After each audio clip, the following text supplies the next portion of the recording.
Hello friends, welcome to my YouTube channel. आज हम लोग सीडीपी का प्रैक्टिस सेट 4 कंप्लीट करेंगे, जिसमें हम लोग सीडीपी के 30 मोस्ट इम्पॉर्टेंट क्वेश्चन की प्रैक्टिस करेंगे, जो सीटेड पेपर 1 और पेपर 2 दोनों के लिए बेहद ही महत्वपूर्ण है। और आप लोग कमेंट करके बताना इसमें से कितने क्वेश्चन आपको आ रहे थे। और अगर वीडियो अच्छा लगे तो चैनल को सब्सक्राइब करें, वीडियो को लाइक करें, कमेंट करें। चलिए देखते हैं। यहाँ पे पहला क्वेश्चन दिया गया है। अब आपसे पहला क्वेश्चन यहाँ पे पूछा गया है, पियाजे के अनुसार विकास की पहली अवस्था जन्म से लगभग 2 वर्ष आयु के दौरान बच्चा सबसे बेहतर तरीके से सीखता है। तो पियाजे ने टोटल जो अवस्थाएं बताई थी, 4 अवस्थाएं बताई थी।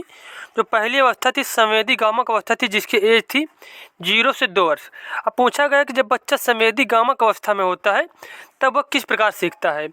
तो वह सीखता है इंद्रियों के द्वारा। कैसे सीखता है बच्चा जब संवेदी गामक अवस्था में होता है? इंद्रियों के द्वारा सीखता है। तो यहाँ पे सी वाला ऑप्शन बिल्कुल करेक्ट हो जाएगा, इंद्रियों के प्रयोग द्वारा। उसके बाद देखते हैं हम लोग अगला क्वेश्चन।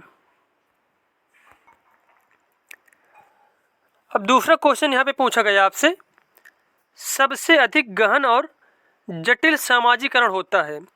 सबसे अधिक गहन और जटिल सामाजिकरण होता है किशोरावस्था के दौरान। किशोरावस्था के दौरान। तो यहाँ पे डी वाला ऑप्शन हमारा बिल्कुल ही सही हो जाएगा। उसके बाद अब यहाँ पे क्वेश्चन पूछा गया है, अनुवांशिकता को सामाजिक संरचना माना जाता है। मतलब अनुवांशिकता जो है इसको कैसे सामाजिक संरचना माना जाता है? गत्यात्मकता, स्थिर, प्राथमिक या फिर गौड़। तो इसका आंसर हो जाएगा अनुवांशिकता को स्थिर सामाजिक संरचना माना जाता है। तो यहाँ पे बी वाला ऑप्शन बिल्कुल ही सही हो जाएगा।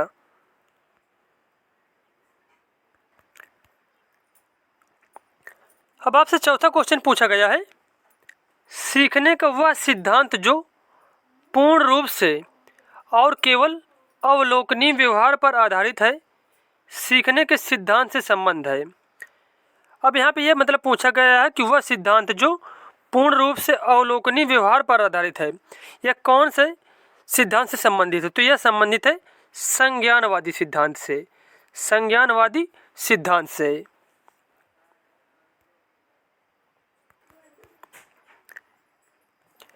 अब यहाँ पे 5वां नंबर क्वेश्चन पूछा गया है, निम्नलिखित में से कौन सा समझ के लिए शिक्षण को प्रदर्शित नहीं करता?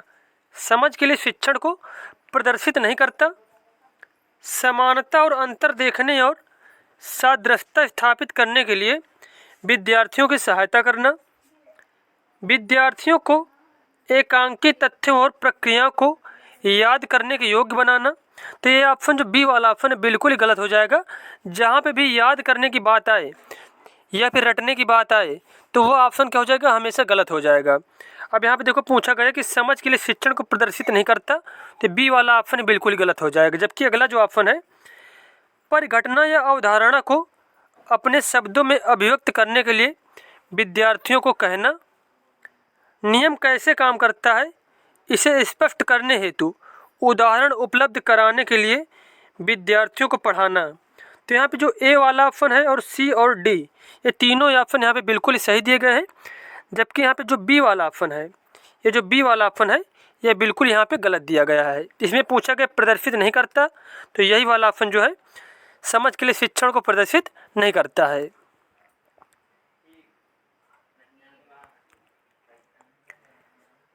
अब अगला क्वेश्चन यहाँ पे दिया गया है, निम्नलिखित में से कौन सी विशेषता आंतरिक रूप से अभिप्रेरित बच्चों के लिए सही नहीं है?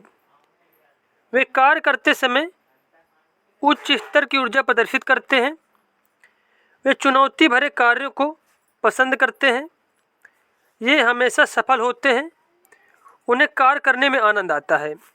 अब यहाँ अगर जो बच्चे आंतरिक रूप से अप्रेरित होते हैं, अप्रेरित मतलब जो मोटिवेट होते हैं, ठीक है, खुद से जो मोटिवेट होते हैं। अब यहाँ पे पूछा कि उनके लिए सही नहीं है, तो ये हमेशा सफल होते हैं। ये बात क्या जरूरी नहीं है कि जो बच्चे आंतरिक रूप से अप्रेरित हों वो हमेशा सफल हो। कभी कभी क्या होता है वो असफल भी हो जाते हैं। तो यहाँ पे सी वाला ऑप्शन बिल्कुल ही गलत दिया गया है।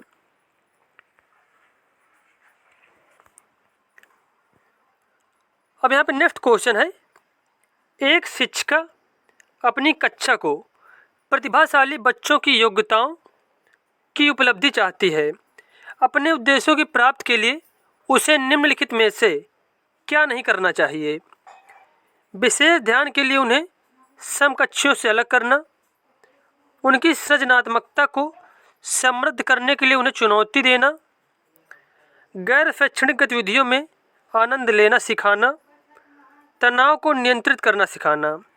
अब यहाँ पे पूछा गया क्या नहीं करना चाहिए, तो इसका आंसर हो जाएगा विशेष ध्यान के लिए उन्हें समकक्षियों से अलग नहीं करना चाहिए। तो यहाँ पे ए वाला ऑप्शन क्या बिल्कुल गलत दिया गया है, जबकि बी वाला ऑप्शन, सी वाला ऑप्शन और डी वाला ऑप्शन ये तीनों यहाँ पे सही दिए गए हैं। अब अगला क्वेश्चन पूछा गया आपसे, छोटे शिक्षार्थियों में निम्नलिखित में से कौन सा लक्षण पठन कठिनाई का नहीं है? शब्दों और विचारों को समझने में कठिनाई, तो यही वाला ऑप्शन क्या हो जाएगा? गलत हो जाएगा, क्योंकि यहाँ पे पूछा गया पठन कठिनाई नहीं है, तो समझने में पढ़ने की कोई आवश्यकता नहीं है, तो यही वाला ऑप्शन बिल्कुल गलत हो जाएगा। सुसंगत वर्तनी में कठिनाई, वर्ण एवं शब्द पहचानने में कठिनाई, पठन गति और प्रवाह में कठिनाई, तो पठन कठिनाई ये तीनों हो सकती हैं, बी, सी और जो डी वाले ऑप्शन दिए गए हैं। अब अगला क्वेश्चन आपसे पूछा गया है, शिक्षार्थियों का आत्मनियम की ओर संकेत करता है। मतलब शिक्षार्थियों को जो आत्मनियम होता है वह किस ओर संकेत करता है? विद्यार्थी निकाय द्वारा बनाए गए नियम विनिमय पर, स्वानुशासन और नियंत्रण पर, अपने सीखने का स्वयं पर्यवेक्षण करने की उनकी योग्यता, विद्यार्थियों के व्यवहार के लिए विनिमय बनाना। तो इसका आंसर हो जाएगा जो शिक्षार्थियों का आत्मनियम होता है वह संकेत करता है अपने सीखने का स्वयं पर्यवेक्षण करने की उनकी योग्यता पर, अपने सीखने का जो स्वयं पर्यवेक्षण करने की उनकी योग्यता है।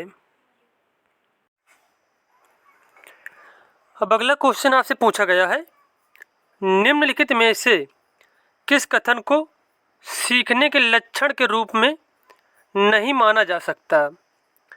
व्यवहार का अध्ययन सीखना है, अनधिगम भी सीखने का एक हिस्सा है, सीखना एक प्रक्रिया है जो व्यवहार में मध्यस्थता करती है, सीखना कुछ ऐसी चीज़ है जो कुछ अनुभवों के परिणाम स्वरूप घटित होती है। अब पूछा गया इसमें से सीखने के लक्षण के रूप में किसे नहीं माना जा सकता, तो वह हो जाएगा व्यवहार का अध्ययन सीखना है, जबकि अनधिगम भी सीखने का हिस्सा बिल्कुल सही है। सीखना एक प्रक्रिया जो व्यवहार में मध्यस्थता करती है, सीखना कुछ ऐसी चीज़ है जो कुछ अनुभवों के परिणाम स्वरूप घटित होती है। तो यहाँ पे बी, सी और डी वाले ऑप्शन बिल्कुल सही दिए गए हैं, जबकि ए वाला ऑप्शन यहाँ पे गलत दिया गया है।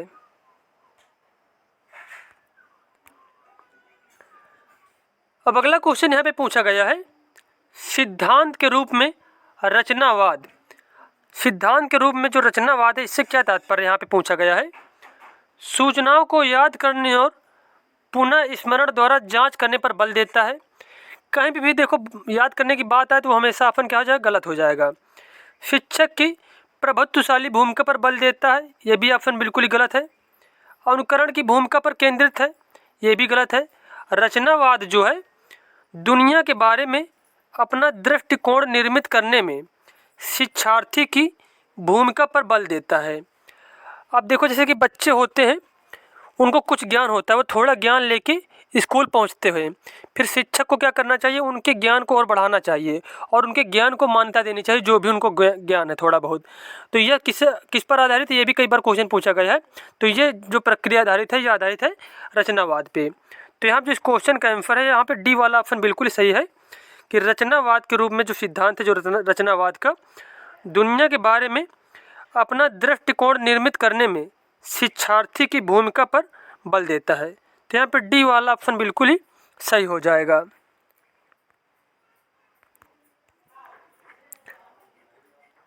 अब आपसे पूछा गया है, सृजनात्मक शिक्षार्थी वह है जो पार्फुलेटरल या फिर चिंतन और समस्या समाधान में अच्छा है। जो बच्चा चिंतन और समस्या समाधान में अच्छा है वही क्या है, एक सृजनात्मक शिक्षार्थी का उदाहरण है।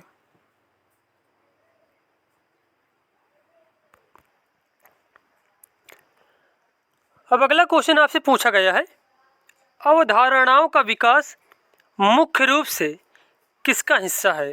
तो अवधारणाओं का जो विकास है मुख्य रूप से हिस्सा होता है बौद्धिक विकास का। किसका होता है? बौद्धिक विकास का हिस्सा होता है।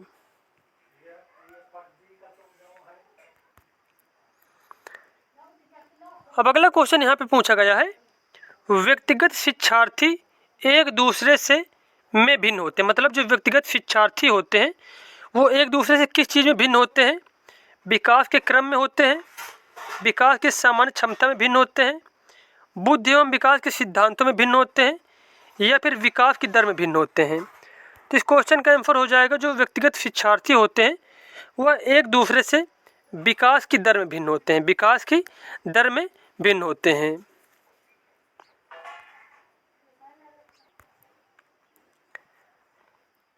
अब यहाँ पे 15 नंबर क्वेश्चन दिया गया है, बच्चे के उचित विकास को सुनिश्चित करने के लिए उसका स्वास्थ्य शारीरिक विकास एक महत्वपूर्ण आवश्यकता है। यह कथन सही है क्योंकि विकास क्रम में शारीरिक विकास सबसे पहले स्थान पर आता है। सही है क्योंकि शारीरिक विकास विकास के अन्य पक्षों के साथ अंतर संबंधित है। तो यहाँ जो बी वाला ऑप्शन दिया गया है, जिसमें बताया गया है कि बच्चे उचित विकास को सुनिश्चित करने के लिए उसका स्वस्थ शारीरिक विकास एक महत्वपूर्ण आवश्यकता इसलिए है, और ये कथन इसलिए सही है क्योंकि शारीरिक विकास जो होता है विकास के अन्य पक्षों के साथ अंतर संबंधित है। अंतर संबंधित है। जैसे कि मान लो अगर किसी के शरीर में कुछ प्रॉब्लम है, किसी को दर्द हो रहा है, तो उसका क्या पढ़ाई में मन लगेगा? तो शारीरिक विकास जो है वो क्या मानसिक विकास से संबंधित है, और अन्य विकास के साथ भी जो है शारीरिक विकास वो संबंधित होता है। तो यहाँ पे बी वाला ये ऑप्शन बिल्कुल ही सही हो जाएगा। अब आपसे पूछा गया यहाँ पे, इरफान खिलौनों को तोड़ता है और उसके पुर्जों को देखने के लिए उन्हें अलग अलग कर देता है, आप क्या करेंगे? उसके जिज्ञासु स्वभाव को प्रोत्साहित करेंगे और उसकी ऊर्जा को सही दिशा में संचारित करेंगे। तो यही वाला ऑप्शन बिल्कुल सही हो जाएगा कि इरफान खिलौनों के तोड़ता है और उसके पुर्जों को देखने के लिए अलग अलग करता है। तो एक शिक्षक को या फिर एक जो परिवार के जो मतलब व्यक्ति हैं उनको क्या करना चाहिए? उसके जिज्ञासु स्वभाव को प्रोत्साहित करेंगे और उसकी ऊर्जा को सही दिशा में संचारित करेंगे।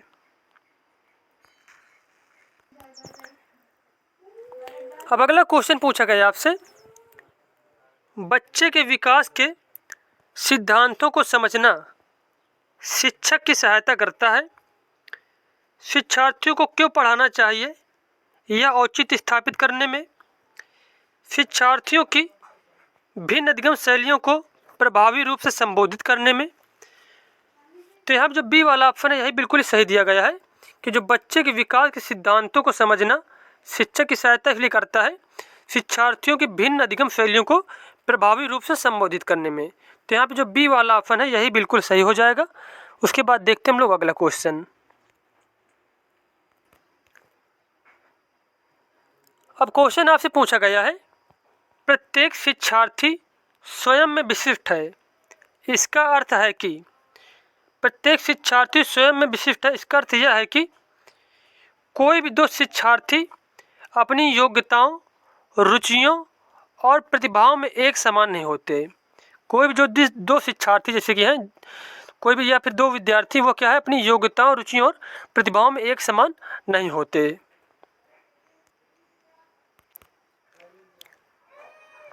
अब क्वेश्चन पूछा गया आपसे, पुरुष स्त्रियों की अपेक्षा ज़्यादा बुद्धिमान होते हैं, यह कथन लैंगिक पूर्वाग्रह को दर्शाता है। तो यहाँ पे ए वाला ऑप्शन बिल्कुल सही हो जाएगा कि पुरुष स्त्रियों की अपेक्षा ज़्यादा बुद्धिमान होते हैं। यह किसको दर्शाता है? लैंगिक पूर्वाग्रह को प्रदर्शित करता है।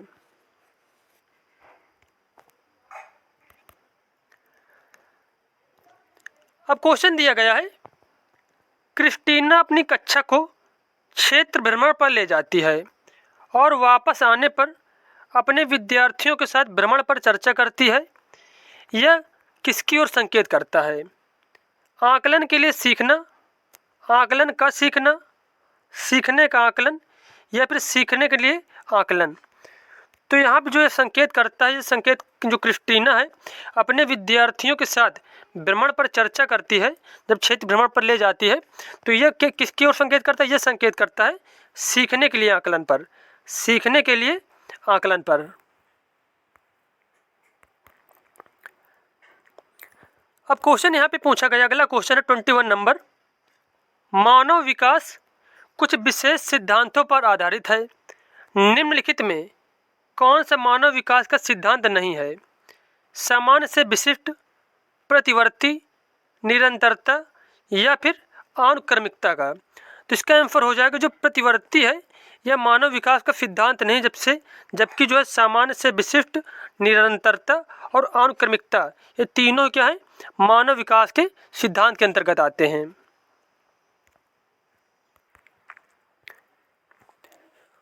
उसके बाद अब क्वेश्चन यहाँ पे दिया गया है, निःशक्त बच्चों के लिए समेकित शिक्षा की केंद्रीय प्रायोजित योजना का उद्देश्य है में निःशक्त बच्चों को शैक्षिक अवसर उपलब्ध कराना। तो इसका आंसर हो जाएगा निःशक्त बच्चों के लिए जो समेकित शिक्षा की केंद्रीय प्रायोजित योजना है, उसका उद्देश्य यह है कि मुक्त विद्यालयों में निःशक्त बच्चों को शैक्षिक अवसर उपलब्ध कराना।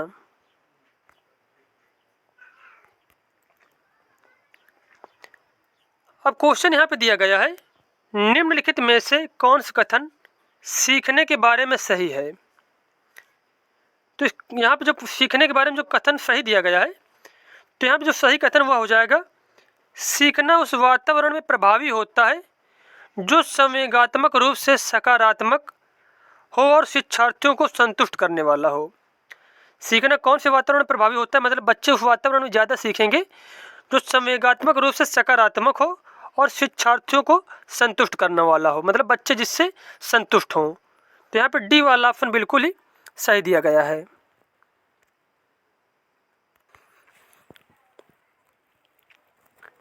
अब नेक्स्ट क्वेश्चन यहाँ पे है, मूल्यांकन का मुख्य उद्देश्य होना चाहिए। मूल्यांकन का जो मुख्य उद्देश्य यह होना चाहिए कि सीखने में होने वाली कमियों का निदान और उपचार करना। मतलब बच्चे जो चीज़ें सीख रहे हैं उनमें से क्या कमियां हैं बच्चों की सीखने में, किस वजह से नहीं सीख पा रहे हैं बच्चे, तो उनका क्या करना, उन कमियों को ढूंढना और उनका मतलब निदान करना, उन कमियों को दूर करना। तो यहाँ पे बी वाला ऑप्शन बिल्कुल ही करेक्ट हो जाएगा।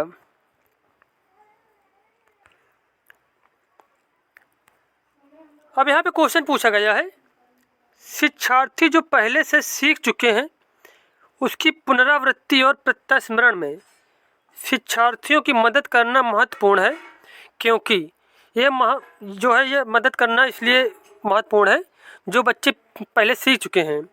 नई जानकारी को पूर्व जानकारी से जोड़ना सीखने को समृद्ध बनाता है। नई जानकारी को पूर्व जानकारी से जोड़ना सीखने को समृद्ध बनाता है।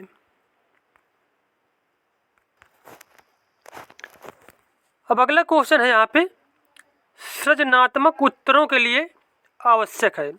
सृजनात्मक उत्तरों के लिए आवश्यक है मुक्त उत्तर वाले प्रश्न, मुक्त उत्तर वाले प्रश्न। अब यहाँ पे देखो, मुक्त उत्तर वालों से तात्पर्य है कि जैसे कि पूछा जाए कि कोई चीज़ कब हुई, कहाँ हुई, क्या हुई, जिसमें बच्चे क्या कुछ चिंतन कर सकें, तो इसमें क्या होता है, सृजनात्मक उत्तरों के लिए मुक्त उत्तर वाले प्रश्न आवश्यक होते हैं। अब आपसे पूछा गया है, शिक्षार्थियों को किसके लिए प्रोत्साहित नहीं करना चाहिए? अधिक से अधिक पाठ सामग्री क्रियाओं में हिस्सा लेने, शिक्षक जो पूछ सकते हैं उन सभी प्रश्नों के उत्तर याद करने।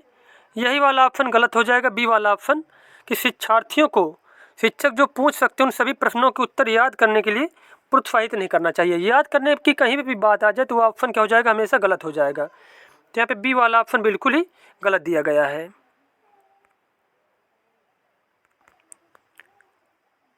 अब अगला क्वेश्चन है यहाँ पे, निम्नलिखित में से कौन सा रचनात्मक आकलन के लिए उचित उपकरण नहीं है? सत्र परीक्षा, प्रश्नोत्तरी और खेल, दत्तकार या फिर मौखिक प्रश्न। तो रचनात्मक आकलन के लिए पूछा गया उचित उपकरण नहीं है, तो वह हो जाएगा प्रश्नोत्तरी और खेल। अगला क्वेश्चन यहाँ पे है, विद्यार्थियों को सीखने में जो रिक्तियाँ रह जाती हैं उनके निदान के बाद क्या होना चाहिए? तो उनके निदान के बाद क्या होना चाहिए? तो इसका आंसर हो जाएगा समुचित उपचारात्मक कार्य। समुचित उपचारात्मक कार्य होने चाहिए।